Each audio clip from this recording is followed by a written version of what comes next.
niki pun akhir zaman niki nggih kathah jamaah ingkang sing kados kula niki walaupun kelihatannya bener nyampe noh ayat-ayatnya Allah tapi narasumbernya sing kados kula niki niku sekutu kali laknatullah.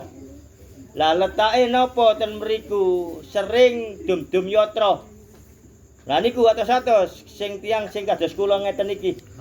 Jamaah saniki kathah pun akhir zaman boten wedi tiang-tiang niku ndamel gedhok agamipun Allah sing disampaikan Al-Qur'an. Nggih, namun damel kepentingan pribadi nggih menika urusane donya. Atos-atos lek enten jamaah sing sering-sering maringi sampean, sing sering-sering maringi yatra. Moga panjenengan kajenge kula damel tumbal. Kaya panjenengan mboten ngertos, mboten ngerti anjene. Oh iku bener sing disampaikno Al-Qur'an, oh iku bener ngeten-ngeten tapi sampean tinggal sak benerane. Lek enten jamaah sing tambah ngaji, tambah leng-lengen, tambah kados ngangoyok napa menika. Atos-atos niki. Nggih, napa kok kados kula sampai akan ngeten nggih sakno panjenengan niki.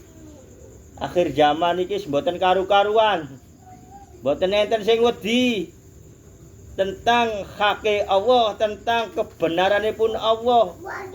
Nggih, mboten disampaikan sak temenane hake Allah, malah dados nggih meniku wau sekutu kali laknatullah.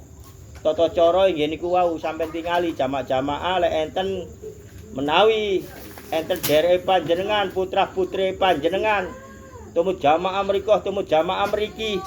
Lek tambah mboten cerah mukae, tambah kados sumpek mukae, tambah kados tiang leng-leng menika pun sampean kengken leren, sampean jak ibadah kiambek ten griyane panjenengan kiambek pun ngerti panjenengan tentang syariat nggih mung niku dalane sing saged tanggung jawab ten lebete kuburan lan lebete akhirat mangke. Moko urip ning donya niki atos-atos panjenengan pun tertipu tiang-tiang sing kados kula niki. Nggih. Monggo pun cukup semanten. Assalamualaikum warahmatullahi wabarakatuh.